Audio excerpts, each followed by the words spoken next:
Welcome to Fantasy Sports Daily with Ray Flowers, Monday through Friday at 11 a.m. Eastern Standard Time. Don't forget to use the promo code FSD20 for a 20% discount on the products over at fantasyguru.com.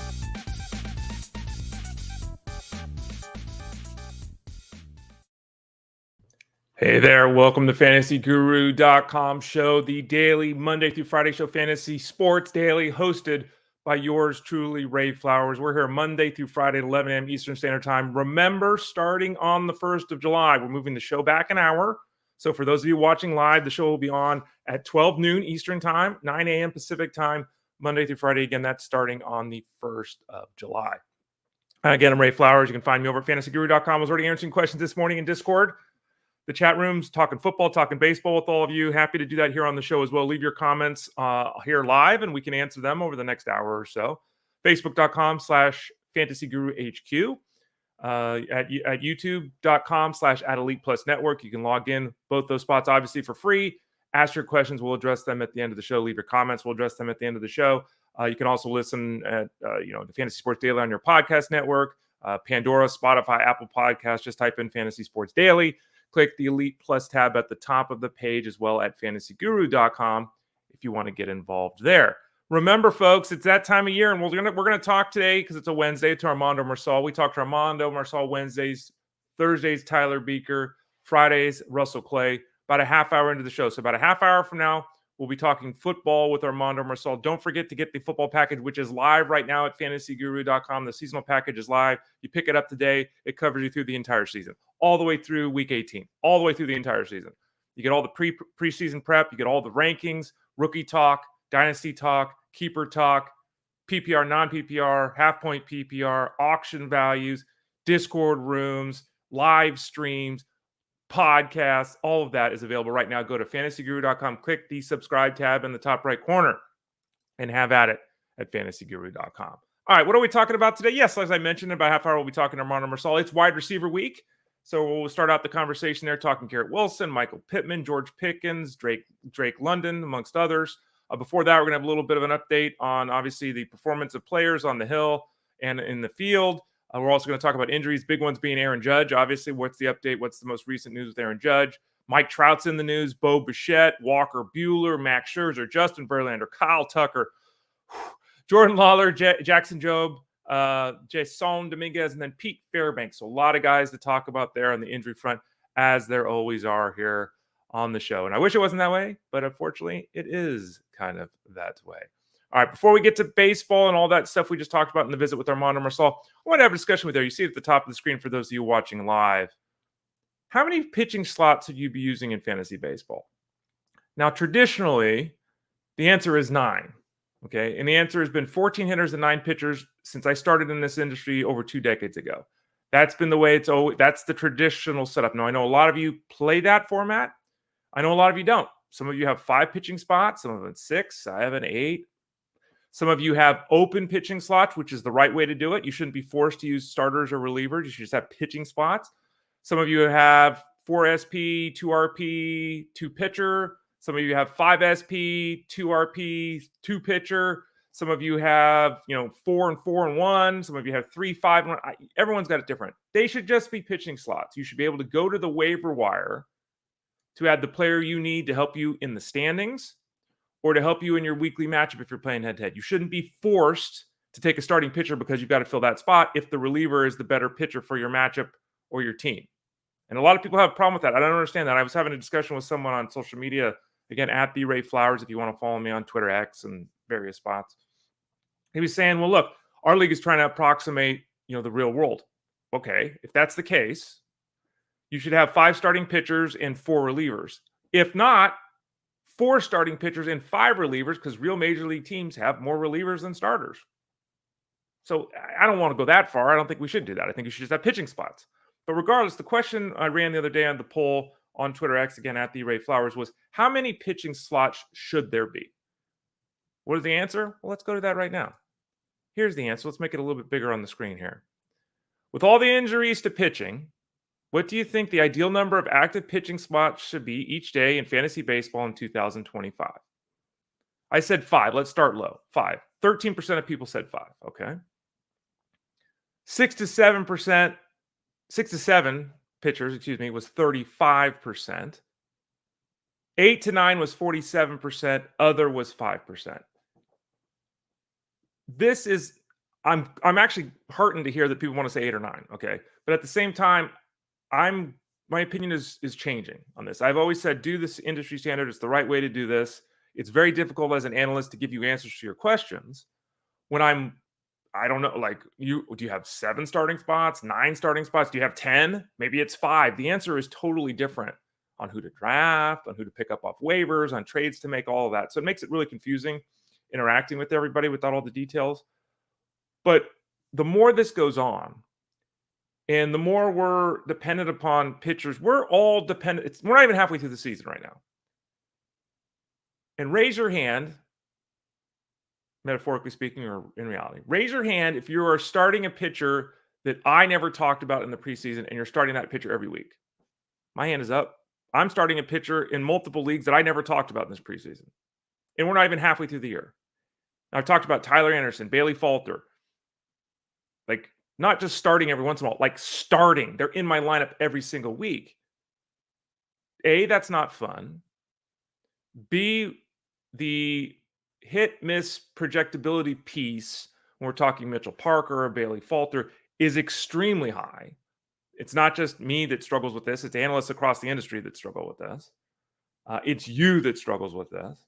We're not even halfway through the season. The scenario we're dealing with right now probably gets worse. I think that's very fair to say, right? So it gets even worse. So in the second half of the season, we're going to be seeing even more of this. Is that fun to you? Because it's not. I'd be straight up honest. It's not fun to me. And I know that I hear from people all the time, like, I'm done with this. I hear it all the time. I'm done with this. I'm not playing fantasy baseball anymore. I'm going to go just play DFS or just bet. Or heck, I'm not even going to play baseball anymore. I'm very surprised that almost half the respondents, and it was a small poll, only 140 people answered. I'm very surprised that almost 50% of the people said they just basically want to leave it the way it is. Is that how you want it to be? You want to be starting Hogan Harris? That's fun. Now, again, you're in a head-to-head league. You're steaming pitchers. You're making 8 moves a week on the pitching staff. Fine. In a roto league, you want to be starting Hogan Harris every week?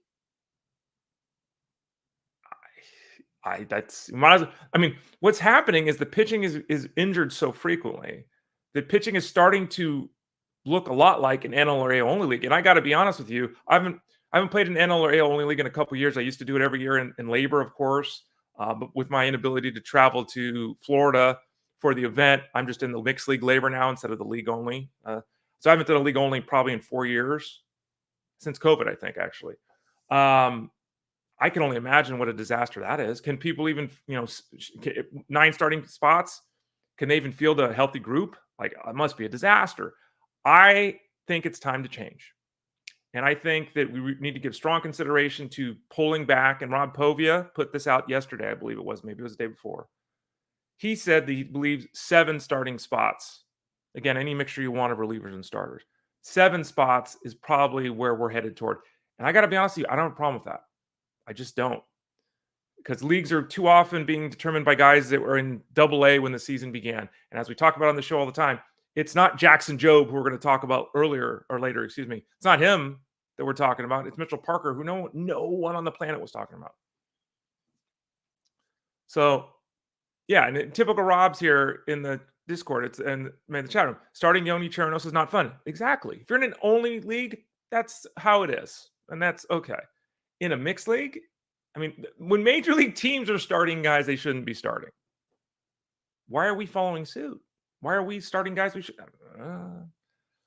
So I'd really like everyone to think about that, and share your comments here on the show. Share them over in Discord at fantasyguru.com. Hit me up on Twitter at @TheRayFlowers.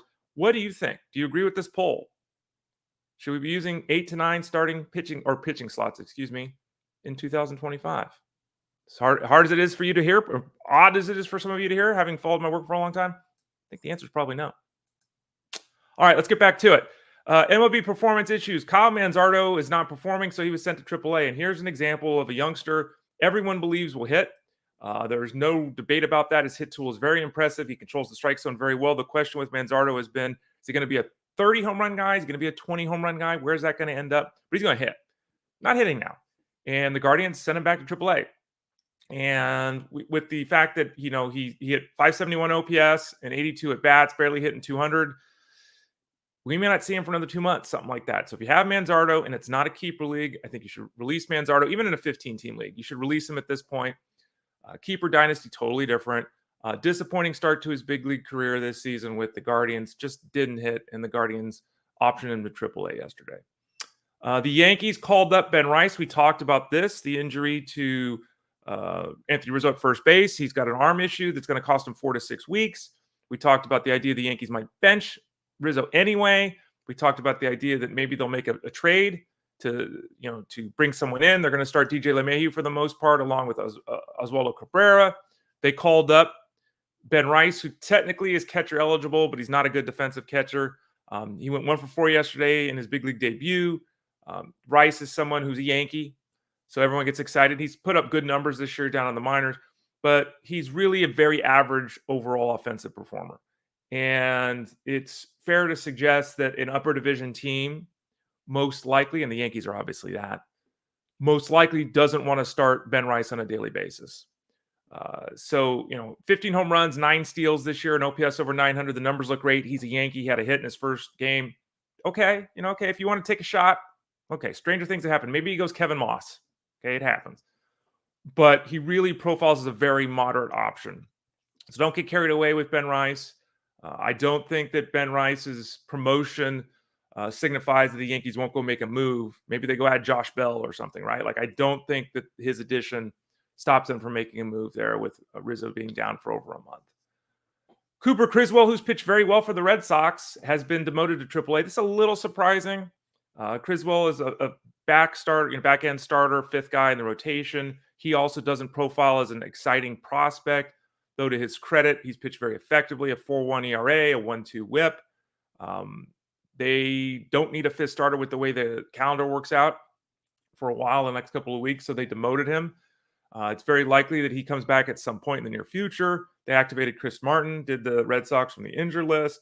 Criswell is somebody I think everyone was using as a spot starter anyway, so I don't think anyone's going to rue this, like start crying, oh my gosh, Criswell's gone. But it's disappointing because, again, he was performing well. And I know a lot of you were probably, as prior discussion, were probably using Cooper consistent basis and getting decent work. And so now you're going to have to go and add some other guy that no one's talking about. Nick Lodolo, on the other hand, is a star in the making. He is someone that we talked about aggressively this spring, said roster this guy. The price point was good. He was coming back from the injury. There's uncertainty about can he stay healthy over the course of a full season. There's a little bit of uncertainty what his workload's going to look like this year. But last night he gave up a run on 4 hits in 7 innings against the Pirates. He is killing it. And, he's now 8-2. His ERA is about 2.8. He faces the Pirates again next week, so that'll be a big test. The team will get to see him, right a week later after seeing him the first time. But again, he dominated him last night. And Lodolo, again, he is someone that I was very bullish on. He's on multiple teams of mine as a result. I hope he's on teams of yours. He's been very effective. And now the question becomes, how does this look as the innings pile up? He is pitching like the pitcher that I thought he could be, which is great to see. Let's get the health piece to complete the entire picture. Finally, before we get to the injuries, Corbin Carroll, he had that hiccup where he threw that ball into the infield. He grabbed his side. Everyone was worried it was an oblique issue. He said after the game, I think I'm okay. Looks like he's okay, which is great news. He stayed in the lineup. He went 2 for 3 last night with a triple and an RBI. And, there are signs here, right? He doesn't have a home run in June. Okay. He's not driving the baseball like he did last year. Okay.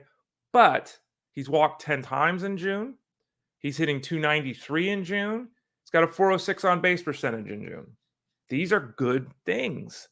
And even if Carroll doesn't get to last year's levels, which he will not, even if he's not a superstar from here forward, which he may not be, he's back to the realm of being usable with confidence, which is as crazy as it is to say, given who he is and what he did last year.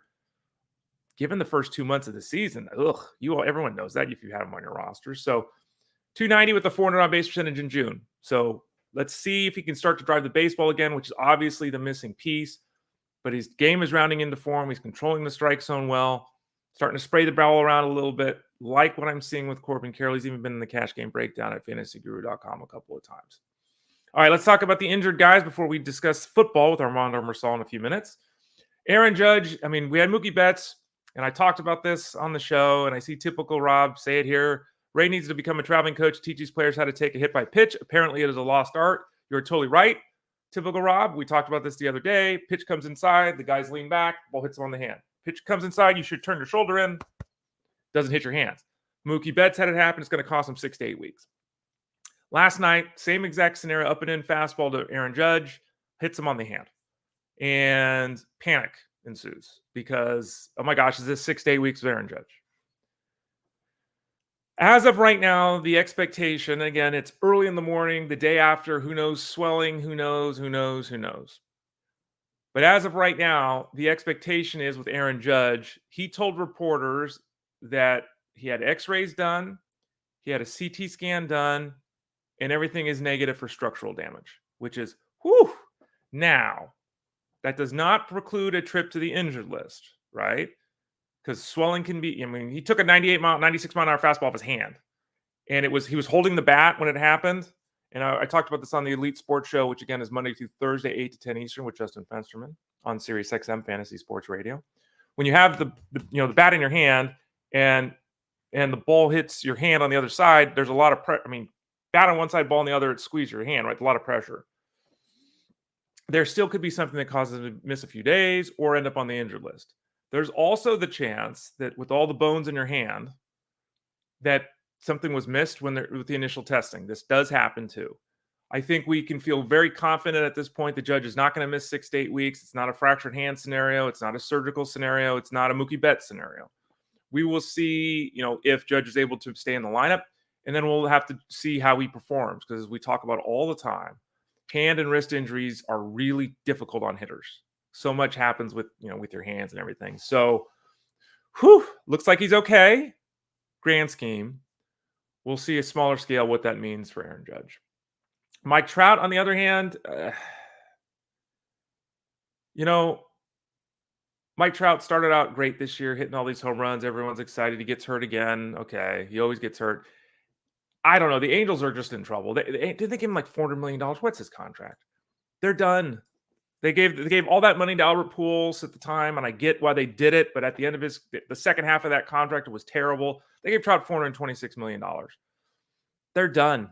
Trout can't stay on the field. And, Judge is getting it's not his fault he was hit by a pitch. It's not Trout's fault he hurt his knee. Like, okay. But some of these guys, their bodies just don't work long term. And Mike Trout, who's out with the knee issue, he had surgery on the knee. I was talking to reporters last night. Still doesn't have a timeline. We don't know. He still isn't running. We don't know. The left knee has taken longer to progress than anticipated. Shocker. It's Mike Trout. So he's roughly 6 weeks away from the procedure. There doesn't seem like there's much chance that he's back before the All-Star break. So we're still waiting. And, I don't like this with Mike Trout because he's a great player, but it has to be asked. And I've asked it previously, I'll ask it again. Is Mike Trout going to make the Hall of Fame if this is what his career has become? Is 10 years of Trout enough?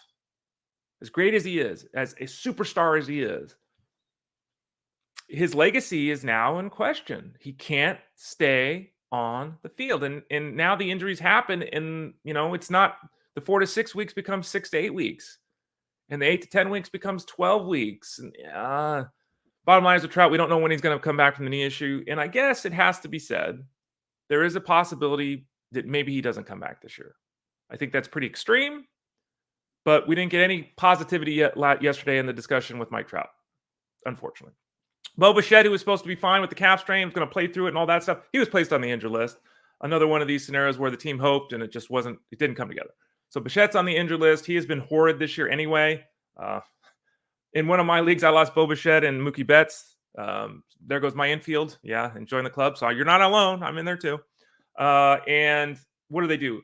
Orelvis Martinez was called up by the Blue Jays. He was written about in the preseason scouting report. You can go to the website, go to the top, MLB, seasonal articles, rookie section. You can find the scouting reports. Here's what I said about Martinez in the scouting report in the preseason. Has over the fence pop. Grades out as a 60 on the 2080 scale after socking 28 home runs in 125 games last season. He's not going to steal bases, and he's not a Gold Glove candidate, but he should hit enough to be an everyday player in the big leagues, even if he's more of a depth option in mixed leagues, depending where he ends up on defense, unquote. Down on the farm this year, he had 865 OPS, he had 16 home runs. He is a very good hitting prospect. He is an all-star level offensive talent. Is his defense going to be enough to get him in the lineup every day, to get him to the all-star game? We'll see all that kind of stuff. He does have some swing and miss in his game. We saw that down on the farm, more than a strikeout a game down on the farm. But he's going to get a chance to play here for at least the short term. There is always a possibility that he carves out a role here. They've got Schneider and Horowitz, so it looks like they're going to figure things out at second base between those two. So it does get a little tight with Martinez to where he would stay in this lineup if, when Bichette's back. But, as we say all the time, especially with Justin Turner starting to hit, as we say all the time, you hit, you stay. So Martinez is, those of you in 15-teamers, those of you in head-to-head leagues that are very active and rolling through players, you can give a shot on Martinez. There's talent here. But again, long-term position in the lineup is in serious question at the moment. Walker Buehler last night was bombed, pitched like ass, gave up 7 runs, took a ball off his hip.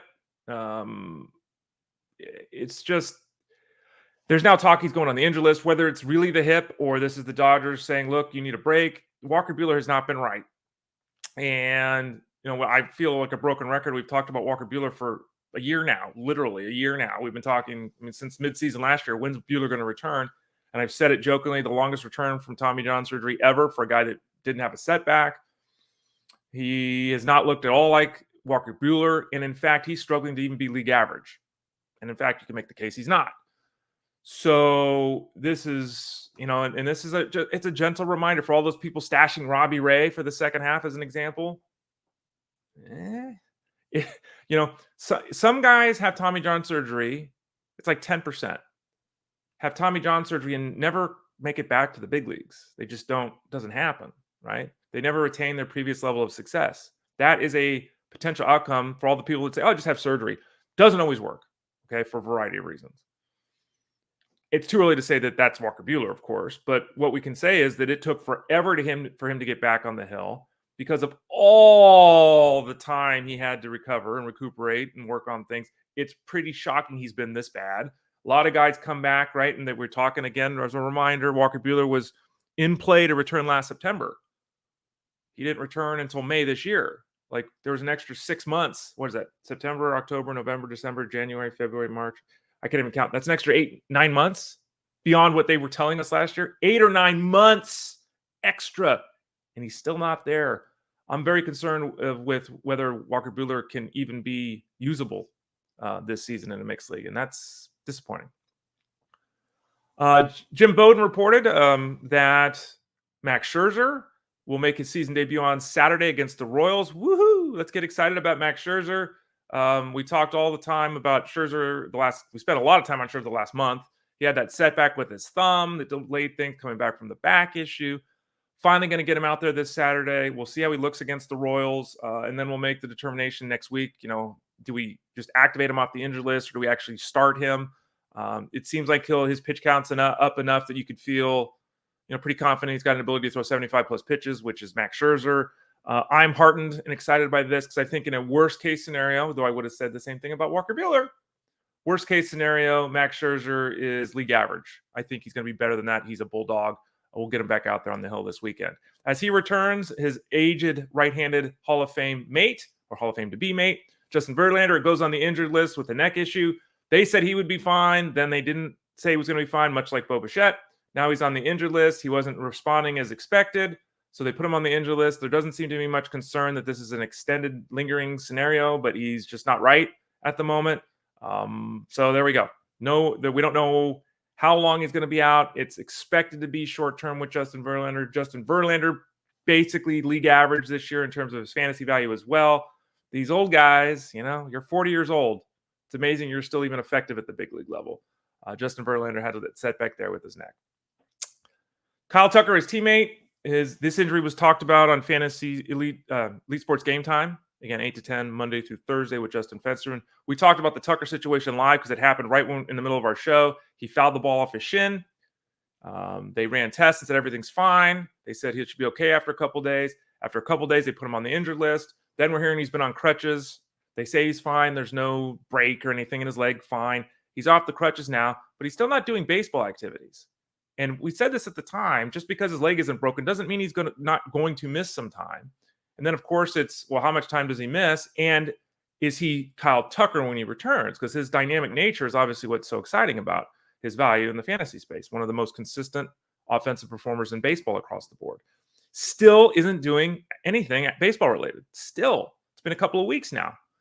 So, I mean, if you're not doing anything baseball related for this duration of time, I know you're Kyle Tucker, but doesn't that mean he's got to have 2 or 3 games down on the farm to get his timing back?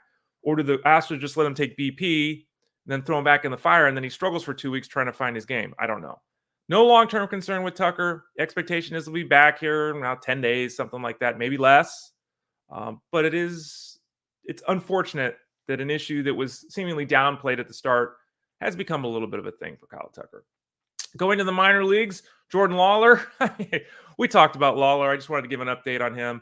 One of the best prospects in baseball, top 10 according to most people, might be the number 1 shortstop prospect in the game. He's dealt with injuries earlier in the season. Now he's dealing with a hamstring strain. It's grade 1. So after coming back from the thumb surgery, he hurt his leg. Grade 1 is the easiest or lowest level hamstring issue. That obviously signals that it's not a 6-week, 8-week blowout scenario with him. So maybe it's a couple of weeks he's down, then he's back. At this point in time, with Perdomo back for the Diamondbacks, Jordan Lawlar could have been the starting shortstop right now for the Diamondbacks. When Perdomo got hurt, we would have never talked about Blaze Alexander this season. We would have never mentioned his name if Jordan Lawlar had been healthy at the start of the season. That's my guess. He's not. He hasn't been. He's been dealing with issues. Now we're talking the second half. Lawlar still could get called up at some point in the second half and be a dynamic performer in the fantasy space. Right now, it's hard to see that happening, and it's distressing to see a 21-year-old deal with multiple injuries like this. Because at the end of the day, even if he's healthy in 2 weeks, he lost almost 3 months this year of developmental time. He's 21. Lost almost 3 months of developmental time if he's back in 2 weeks and doesn't have any other physical setbacks. So that's disappointing with Jordan Lawlar. Jackson Jobe, who might be the number 1 right-handed pitching prospect in baseball we haven't seen. People have been raving about his stuff for years now. The crescendo was reaching an even higher level this preseason. Unfortunately, he's dealt with some issues that, including recently his hamstring, just like Lawlar. He allowed 2 runs over a couple innings on Tuesday as he started at high A, back on the hill. This is great news. He's 21 years old. It's very possible that he's up at the second half with the Tigers. He'll probably move to Double-A here and make another outing, maybe 2. They'll move him to Double-A and then they'll reassess. Too early to be stashing Jobe, in my opinion. There's too much runway here before we see him.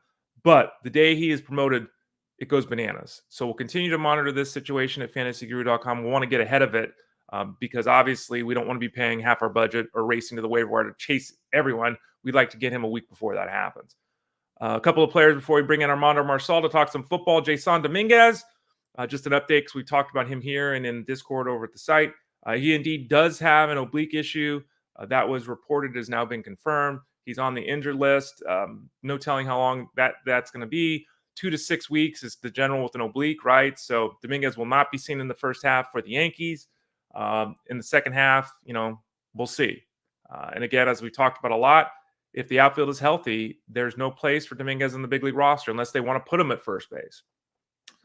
They don't have that option now with his issue with the oblique, so we'll continue to monitor that one. And then finally, maybe it's nothing, but Peter Fairbanks left the game last night. He took a batted ball off his hand. Phil Maton came in and got the save. I don't know if he's going back to the injured list. Some guys have bad luck. Some guys are, incapable of staying healthy. I don't know, but Fairbanks is always in and out of the lineup. We'll see if that's the case. He's a dynamic talent, and it's really disappointing because he is really, really good. but we're back into the zone of what do the Rays do in the ninth inning? Jason Adams on the waiver wire. He's had a great season. Again, I've said it all along. If you have Fairbanks, I would be handcuffing him to Adam all along. I think now if you make that move, he's available.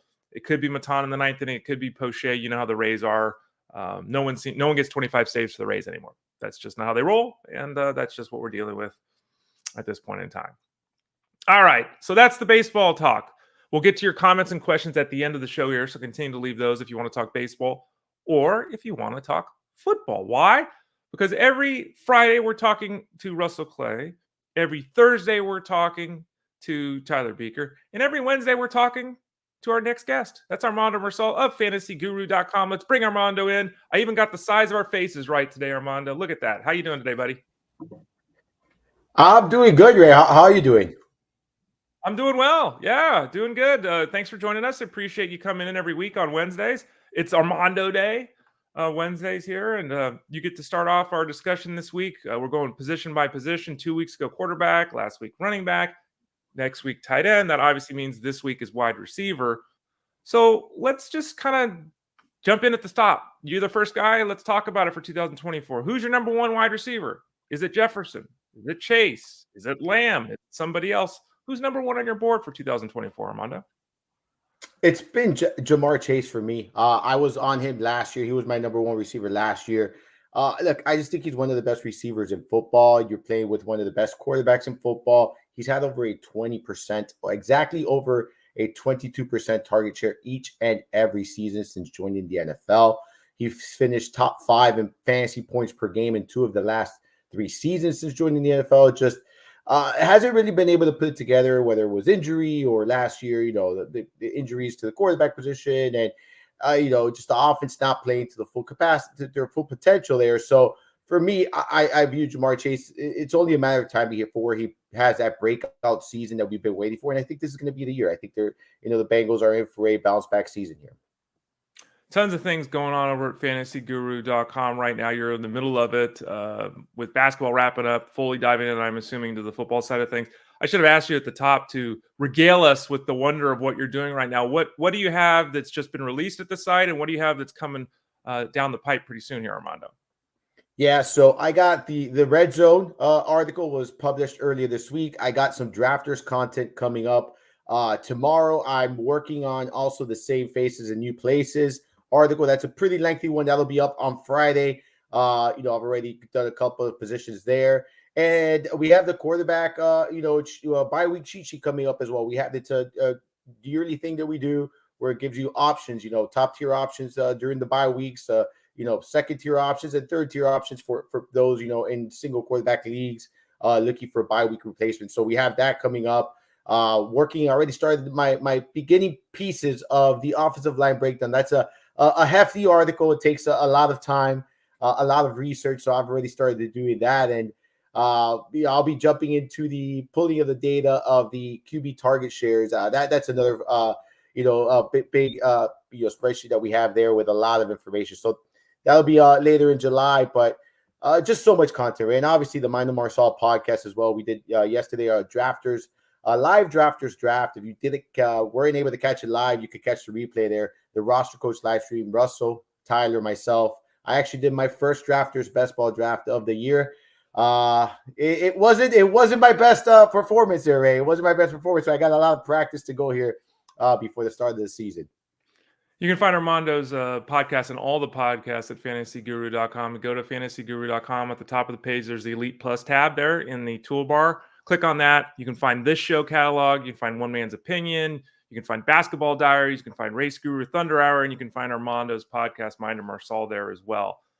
Okay, Armando, that's a lot of stuff. Let's keep it going, though. We'll narrowly focus it here instead of looking at the whole universe down to that wide receiver position. And we got your number one guy. Let's talk about a guy who's being drafted as a number one, Garrett Wilson. And, I don't want to have this discussion devolve into Aaron Rodgers, but Aaron Rodgers apparently is on a ayahuasca retreat. He's away doing drugs. And that's the reports we're getting. Who knows with this guy, right? I just want to get the football and let him play because obviously he's a vast improvement over the schlock that they threw out there at the quarterback position last year to the Jets. let's assume that Aaron Rodgers plays 16, 17 games. Let's assume he plays this season. What does that mean for Garrett Wilson? Is he a wide receiver 1 for you? Is he a target wide receiver 1? Talk us through the receiver of the Jets. I mean, look, if you're drafting Garrett Wilson, you're going to have to take him as a top 10 receiver. That's where he's going based on ADP. So if you want to invest in him, that's where he's going. I think he has the potential to be a top 10, top 7 wide receiver. He's had over 1,000 yards each of his first 2 seasons with very, very poor play at the quarterback position there in New York. Look, if Aaron Rodgers returns, stays healthy, is able to play to at least somewhat of the capacity he was playing, before the injury, I definitely think we could see Wilson as a top 5 receiver. He has the talent. He's been very, very good. I mean, he's coming off a season where he had 169 targets. He's had 148 or more targets in his first 2 years. So he's a target monster there with a 25% target share or higher. I think you're going to see that same role. It's just a matter of what the quarterback play is for him, right? Because we know his skill set's there. We know he's a very talented receiver. We know he creates separation. We know he makes it very difficult for defenders.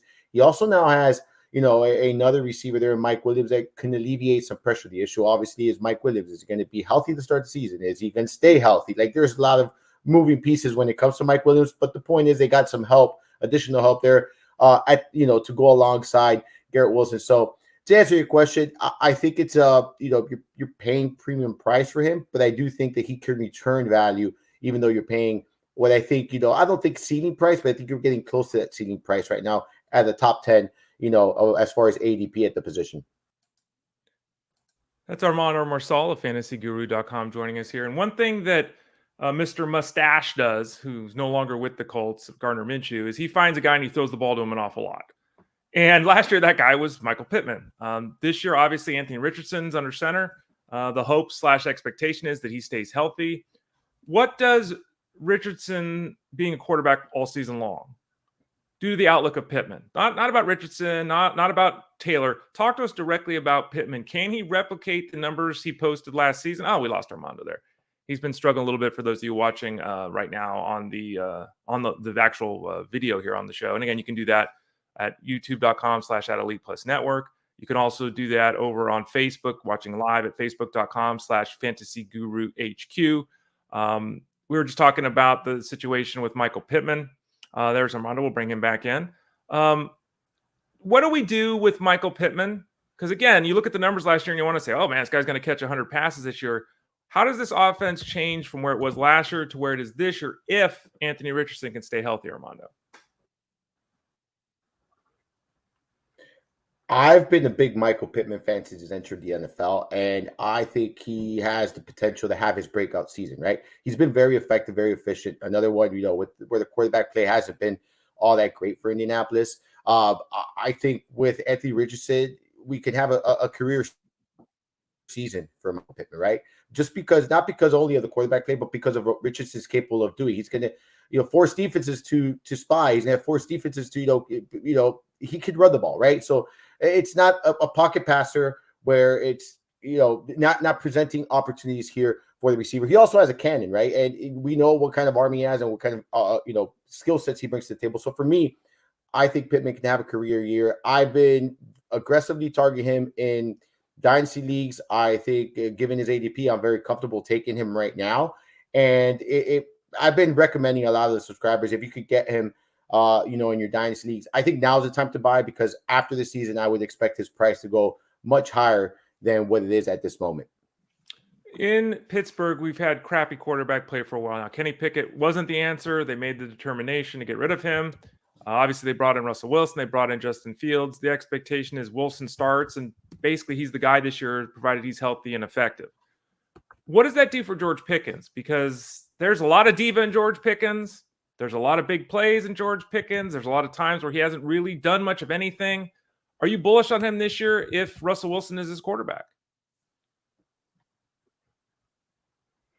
I am. I look, I don't care who's the quarterback in Pittsburgh. I like, Pickens, regardless of it's Russell Wilson, whether it's whether it's Justin Fields. I think Pickens is in a good position here. He's someone that I'm targeting. He's someone that I'm aggressively, going after here. Problem is the receivers are flying off the board. So you're going to have to be okay with being uncomfortable taking him, at his current ADP. There's a guy who is on my Dynasty League team who I've been waiting for a few years to really take a step forward. He's finally going to get competent quarterback play this year. He's finally got a new head coach in place. We're talking about the Atlanta Falcons, Drake London. Talk us through Drake London, because there's a lot of people that say, oh man, if Kirk Cousins is healthy in this new offense, Drake London's catching 100 passes this year. There's a lot of other people that say, well, yeah, but he hasn't done it. There's been some injury. Are you bullish on Drake London this year, Armando? I like Drake London. I'm not comfortable paying his price tag. He's currently coming off the board as wide receiver 9, wide receiver 10 in that range. And while I do think there's potential for him to reach that, at the end of the season, finish as a top 10 receiver, I am a little bit concerned about paying that price tag for him. Look, we got to hope that Kirk Cousins is full go here. We know if Kirk Cousins is 100% and he's ready, he's going to start. We know that he likes to key in on that number 1 wide receiver. We know that the target share is going to be there for Drake London. We know it's a major upgrade at the quarterback position, but I think there's also some, risk when it comes to, Kirk Cousins. It's an Achilles injury. He's 36 years old. I'm a little bit concerned there, but I definitely think that Drake London is, another one of those wide receivers that we've been talking about here, potential breakout. I feel like this could be his breakout campaign, right? I feel like this could be that season because for the first time, I think he's going to get a competent quarterback here under center. And whether it's Kirk Cousins or if he's not 100% ready to start the season, Penix, I'm okay with that, as well. I think the quarterback situation in Atlanta is so much better than what it was, last year and the year before. So I'm in on Drake London, but for me, it is a hefty price tag, Ray. I've had this conversation, and whenever I get asked this, I like to hear the other. How do you feel about paying a top 10 price on someone like London, when it looks at the receiver position? Because I feel like it's expensive. It is. And people are almost paying that price for Marvin Harrison. So it's like, pick your poison. People are very aggressive in drafting. And I'm a London guy. I've been a London guy since I took him in the first round of my dynasty draft years ago. I'd like to think that and here's the thing. And you said it too, if Kirk Cousins is healthy, we just assume he's Kirk Cousins. It's like, Aaron Rodgers said he could play in December and then admitted he had no chance to play in December. Like it's not an easy injury, the Achilles, to come back from. If he can sit there in that pocket and beat Kirk Cousins, I think Drake London can catch 100 passes this year. If Cousins struggles, if they have to go with Penix, if an injury, you know what I mean? It's one of those things where I agree with you. I don't love spending a pick at that early. It's like a second round pick in a guy that I feel like that's his ceiling, right? Like his ceiling, he's got to hit his ceiling to pay off.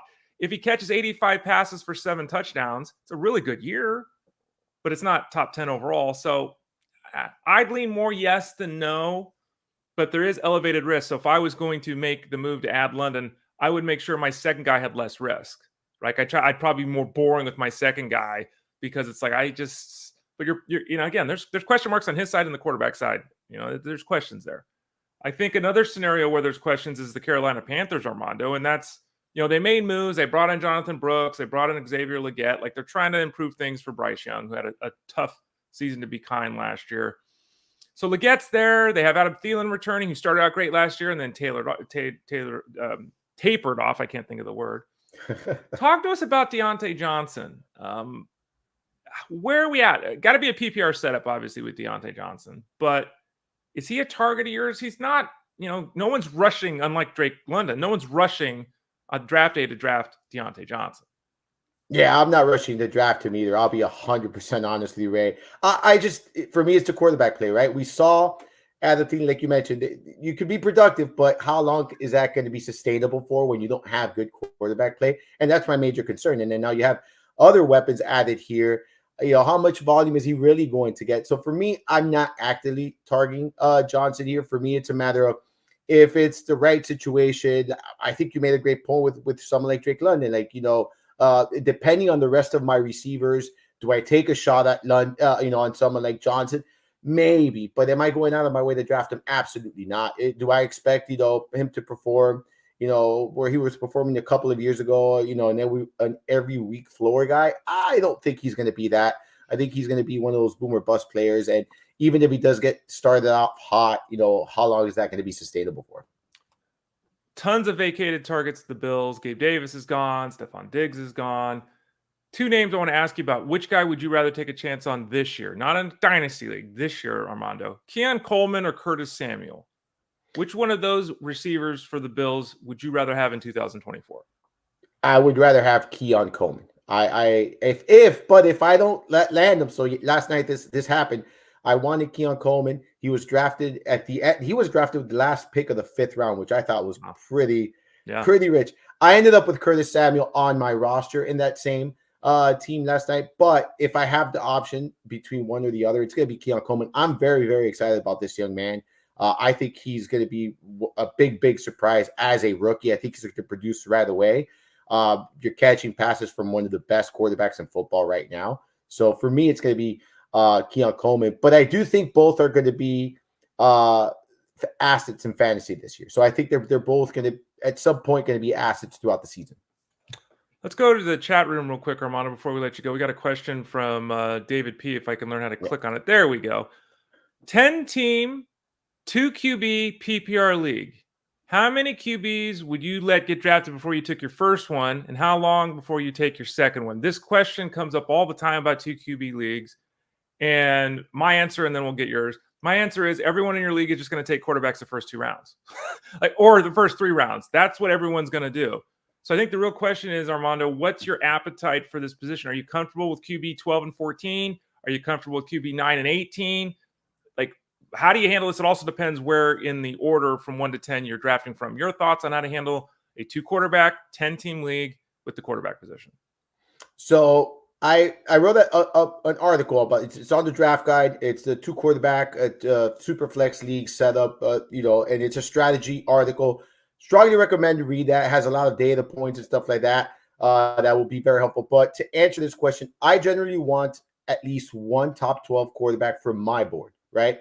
And as my QB1. After that, it really depends on the quarterback you land, because QB pairings is very important. So if I'm okay with a Jared Goff, Brock Purdy. Many people might not be, but I'm okay with a Jared Goff, Brock Purdy as my QB1 in these formats. If I take someone like that, then I look at 2 quarterbacks with nice floors, maybe not massive ceiling. So my QB2 might be someone that I target that has a huge ceiling. Maybe someone like Orelvis that I think has a good ceiling, but I do think that it's going to be a volatile floor. Now, if you take on volatility with your first QB, then maybe reduce that volatility with a second QB, right? And that's the kind of the way I do it. But generally, I'm trying to get a top 12 quarterback on my board.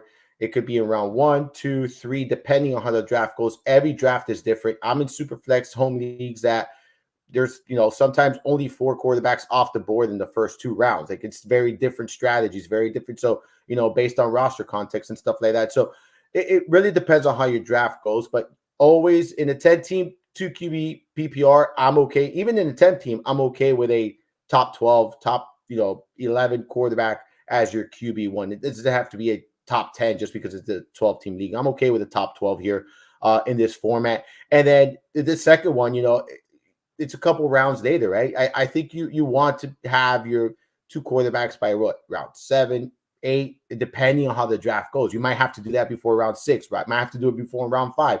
It truly depends on how quickly that run is and the quarterbacks available at the time. Now, I will say this, and I'll make this very quick. I don't want to overextend here.